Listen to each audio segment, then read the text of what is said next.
Nigeria is a crime scene. Nigeria is a terrorist country.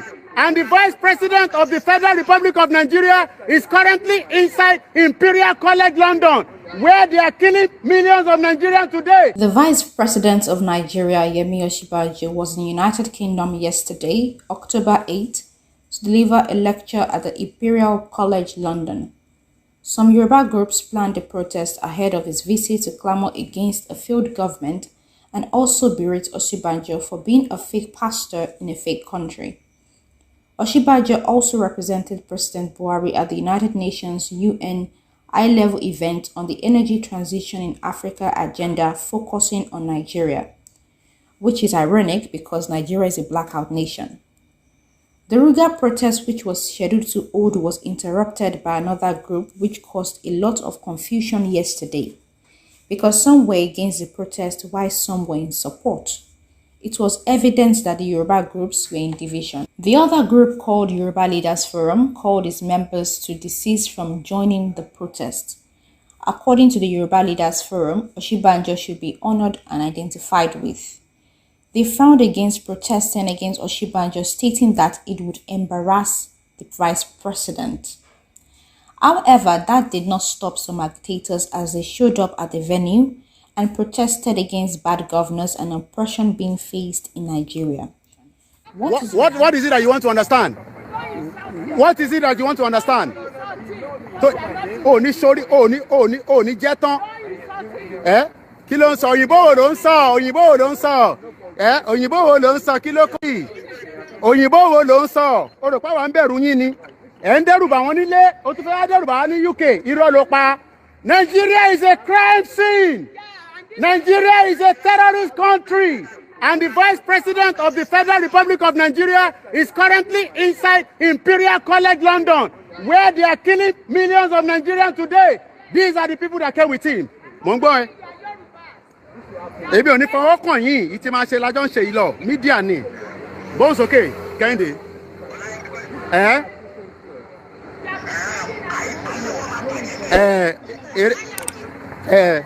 Oníkẹ́mi gbé kámẹ́rà kúrò, Nàìjíríà ló rò pọ̀ wà ní. Oníkẹ́mi gbé kámẹ́rà kúrò, Nàìjíríà ló rò pọ̀ wà ní.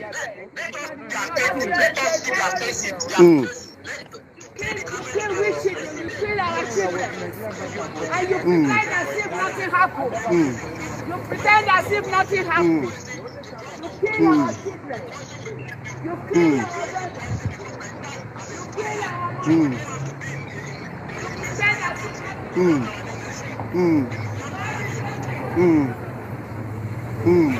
I say, Goni. Nigeria is a crime scene. Nini Simi say. Èmi ò ní láti fọ̀n ọkàn yín. Mídíà yìí tí máa ṣe fún yín ni mo ti ń ṣe fún yín lélẹ́yìí. Yoruba nation now. Hello. Look at the man coming from office. Look at the man coming from office. Look at the Fulani and kill. Look at the head. The people cut their head. Yoruba nation. I say, Goni. Nigeria is a fraud. Nigeria is a fraud. Nigeria, you all pretend. All of you are Yoruba. Most of you are Yoruba. Shut up. I'm here for purpose of Lagos State. We are not interested in Lagos State. We are not interested in any Lagos State. Lagos State, you call Lagos State TV. You call Lagos State. I say, Goni. Nigeria is a crime scene. No, ó bèèrè lọ́nà pé kí ni purpose mo á sọ gbogbo irọ́ ṣé inú igbó lòun ń gbé kò mọ̀ pé wọ́n pààyàn Nàìjíríà ṣé inú igbó lẹ̀ ń gbé. Nigeria is a fake. Please, it's important that this is what is happening. And we have our Vice President there. He's talking about energy. How can you talk about energy when people are being killed? Inside the building. Vice President, he's in the building. He traveled from Nigeria to come and talk about energy. That's why we're here. We are not nuisance. But we are telling them that you cannot talk about energy when there's genocide, there's killings. Thank you very good luck. Yoruba nation now. Yoruba nation. Now. Nigeria is a Fraud. Nigeria is a Nigeria is a no retreat. Referendum. Referendum now. Yoruba nation, no going back. Once again, the Vice President Yemi Osinbajo, Ikene Shakabantu, Pastor Ruga is here at the Imperial College where he's about to give a speech about climate change. But in Nigeria, millions of Nigerians are being killed. Millions of Nigerians do not have freedom of speech. Lady K has been kidnapped. Lady K is currently in the hands of the DSS and the senior advocate of Nigeria, Professor Yemi Osinbajo, that should know better, refused to say nothing. Chief Sunday Adeyemo Igboho, that was also, almost killed in his house, and yet the vice president said nothing. Nnamdi Kanu was rendition, kidnapped.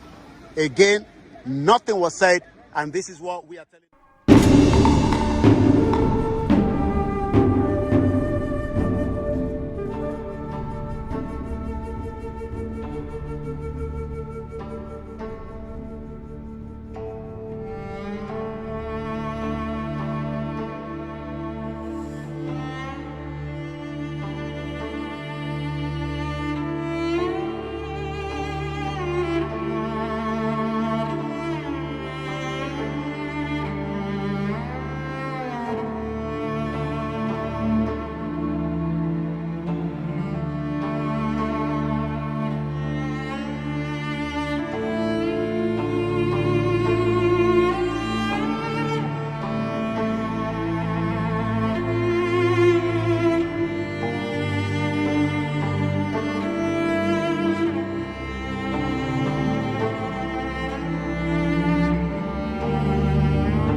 Mo kí gbogbo àwọn ọmọ Yorùbá nílé lóko lájò lẹ́yìn odi o.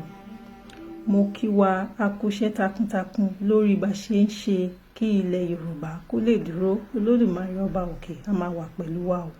Mo kí gbogbo àwọn tó ń ṣiṣẹ́ takuntakun lórí ọ̀rọ̀ ilẹ̀ Yorùbá, àwọn tí wọ́n ń ṣiṣẹ́ ní ojoojúmọ́ lọ́sàn-án lóru, tí wọ́n ń ṣe true show ni, true prayer ni. Mo kí yín bó tilẹ̀ jẹ́ wípé Kristẹni àbí Mùsùlùmí ni yín, ṣùgbọ́n tẹ́ ń fi ọkàn kan inú mímọ́ tẹ́ fi ń ṣe iṣẹ́ takuntakun lórí ọ̀rọ̀ ilẹ̀ Yorùbá, lórí kí àwa Yorùbá indigenous ká lè kúrò lóko ẹrú. Mo kí ẹ̀yin náà o. Mo kí gbogbo ẹ̀yin oníṣẹ̀ṣe pátápátá tẹ́ wà nílẹ̀ Yorùbá tẹ́ ń ṣe iṣẹ́ lórí ọ̀rọ̀ kí ilẹ̀ Yorùbá lè dúró. Mo kí ẹ̀yin náà o. Mo kí yín kú iṣẹ́. Olódùmarè ọba òkè kò ní jẹ́ ká rí ohun gbé sọnù bí òkè ṣe bí ọmọ.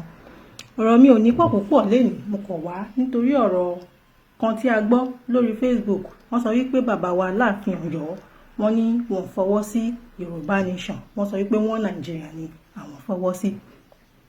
Kò yẹ kí ọ̀rọ̀ yìí kò yẹ kí ó ká àwa ọmọ Yorùbá lára, kò yẹ kó jọ wá lójú, nítorí pé a ti mọ̀ tipẹ́tipẹ́ wípé bàbá wa Aláàfin Ọ̀yọ́ wọn ò fi taratara nífẹ̀ẹ́ sí Yorùbá nation. Ṣé mọ̀ pé ó ti pẹ́tipẹ́ tí wọ́n ti ń ṣe agitation. Bàbá wa Aláàfin Ọ̀yọ́ ó ti pẹ́tipẹ́ tí wọ́n ti ń ṣe ìṣiṣẹ́ lórí self determination. Bàbá wa Aláàfin Ọ̀yọ́ ò sọ̀rọ̀ rí.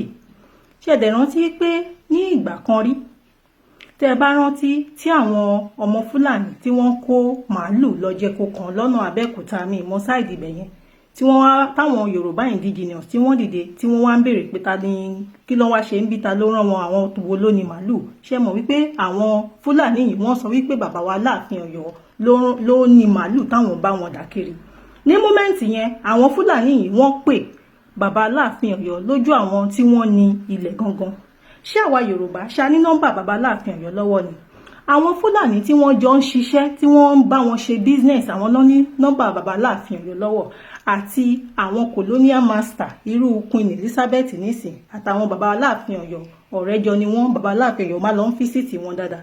Ẹ dẹ̀ mọ̀ wípé Yorùbá land ó wà lábẹ́ colonization land ilẹ̀ England, ìyẹn Commonwealth, part of Commonwealth. Yorùbá land wà ń bẹ̀. Okay, ṣé dẹ̀ mọ̀ wípé àwọn Fúlàní tí wọ́n ń jẹ tí wọ́n ń gàba lé wa lórí, tí wọ́n ń bayé wa jẹ́, tí wọ́n ń fìyà jẹ wá yìí, ṣé dẹ̀ mọ̀ wípé àwọn England yìí náà ni wọ́n rán wọn iṣẹ́, ni wọ́n gbé wọn síbẹ̀.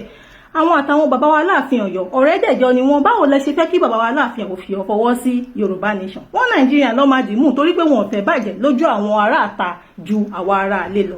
Kò burú. Ọ̀rọ̀ ta sọ wípé kí ọba má gbọ́, ọba òkè náà ló máa padà bá wa yanjú ẹ̀, torí pé àsìkò tá a wà yìí àsìkò tó Olódùmarè ti dé ni. Àsìkò tó Olódùmarè ń bẹ ayé wò, àsìkò tí a fẹ́ tún ayé ṣe, àsìkò tí ayé fẹ́ dìde, àsìkò tí ayé fẹ́ renew, ayé fẹ́ reincarnate, ayé fẹ́ di àtúnbí. Àsìkò yẹn la wà yìí. Olódùmarè máa wá san fóníkálukú gẹ́gẹ́ bí iṣẹ́ ọwọ́ rẹ̀. Àsìkò yìí àwa ọmọ Yorùbá sọ pé a fẹ́ kúrò lóko ẹrú. Ẹ̀yin àgbààgbà wa ẹ sọ fún wa wípé kò rí bẹ́ẹ̀. Kí ló dé? Àwa nìyà ń jẹ, àwa la mọ ibi tí bàtà ti ń ta wá lẹ́yìn ẹsẹ̀, àwa la mọ̀ wípé àgbègbè sí ayé gidi. Ẹ̀yin ti dàgbà, tí ẹ̀yin bá wá ti dàgbà ní pé ẹ máa kú sìn yìí o, ẹ máa pẹ́, ẹ máa pẹ́ bí bó ṣe ń pẹ́ láyé. Tí ẹ bá wá lọ síbi tí àgbà ń rè, nígbà tẹ́yin bá ti make a decision fún wa nísìn pé ká dúró sínú wọn Nàìjíríà, tẹ́yin bá wá lọ síbi tí àgbà ń rè tán, àwa la máa bẹ̀rẹ̀ sí ní jìyà bẹ, àwa àtàwọn ọmọ tá a bí la máa bẹ̀rẹ̀ sí ní jìyà, nítorí pé àsìkò yìí ẹ fi ọwọ́ sí pé ká kúrò lóko ẹrú, ẹ tún fẹ́ fi wá sí oko ẹrú mi. Tẹ́yin bá dẹ̀ ti bá ti wá lọ, àwa lókùtà máa bẹ̀rẹ̀ sí ní máa jìyà pẹ̀lú àwọn ọmọ yìí. Ṣé dẹ̀ mọ̀ wípé Aláàfin yín bí ààfin yín ṣe yẹ kó rí nìyẹn? Kò yẹ kó rí bẹ́ẹ̀, torí pé ẹ̀yin lẹ́nilẹ̀, bàbá yín ló ilẹ̀, ṣùgbọ́n àwọn àjèjì ló wá ń kó wa lẹ́rú, ni wọ́n wá tún wá ń fìyà jẹ wá, náà ń febi pa wá, ààrò oúnjẹ jẹ, àráyé wá, ààrò mímu, nígbésí ayé gidi, àti ẹ̀ ní freedom gan, lè rìn, wọ́n ń pa wá, ikú ń pa wá, gbogbo ẹ̀ ń ṣe wá, ebi ń pa wá. Ẹ wá sọ pé ká dúró sínú wọn Nàìjíríà. Àwa ti gbọ́ o, ẹ̀yin lẹ máa sọ bẹ́ẹ̀ ṣùgbọ́n àwa ò ní gbọ́ sí yín lẹ́nu nítorí wípé àwa fúnra wa la máa dìde fún ara wa la máa jà fún ẹ̀tọ́ wa a mọ̀ wípé kò sí ẹ̀yin àgbààgbà ẹ̀ bá wa fọwọ́ sí a mọ̀ wípé ṣe lẹ̀ ń tàn wá ẹ kàn ń tàn wá ní gbogbo ẹ̀ ń ṣiṣẹ́ lábẹ́lẹ̀ ẹ tó jẹ́ ní a ti gbọ́ ẹ dúró ti àwọn tí ẹ bá fẹ́ dúró tì àwa mọ̀ wípé màálù tí ò ní rù ní wá Olódùmarè ọba òkè abáwálé ṣinṣin Olódùmarè ọba òkè ó ti gbé Nàìjíríà ó ti gbé sókè ó ti fọ́n mọ́lẹ̀ tipẹ́tipẹ́ ẹ̀kan àwọn tó wà ń bẹ̀ nísìn wọ́n kàn ń japoró ni nítorí pé tí àsìkò bá tó ẹrú àmọ́ra ẹ̀ lẹ́rú ìwọ̀fà á ṣe bí ìwọ̀fà àsìkò yìí Olódùmarè ti dé ọba ńlá ọba òkè ti dé ọba táyé ṣe ọba táyé rọ bí agogo alágbàwí ẹ̀dá ọba mímọ́ ọba òkè ọba ńlá ọba tó dúró ṣinṣin ọba tó dá gbogbo wa ọba tó dá gbogbo ayé ọba òkè ti dé ọba òkè fẹ́ wá fọlẹ̀ mọ́ ó fẹ́ wá san fóní kálukú gẹ́gẹ́ bí iṣẹ́ ọwọ́ rẹ̀ bó jẹ́ rere bá mọ̀ ọ́ ṣe ni ẹ máa ṣe lọ bó jẹ́ bilẹ̀ bá mọ̀ ọ́ ṣe ni ẹ máa ṣe lọ nígbà tí àsìkò náà bá tó a ó mọ ohun tí oníkálukú ṣe nítorí wípé oníkálukú á kó èrè ohun tó gbìn oníkálukú á ká ohun tó gbìn ẹ ṣayére nítorí pé ẹ̀san ti dé ẹ̀san ti dé ẹ̀san máa ti dé o. mo sọ tèmi tán ó dàbọ̀ Adéjọkẹ́ àwa ọmọ Yorùbá a máa kúrò lóko ẹrú dandan ni nítorí pé will of the universe ni will of Olódùmarè ni will adániwáyé ni wípé àwọn generation kan ti dé tí wọ́n fẹ́ kó àwọn ọmọ Yorùbá kúrò lóko ẹrú bó ṣe máa jẹ́ nìyẹn mo sọ tèmi tán ó dìgbà kan náà.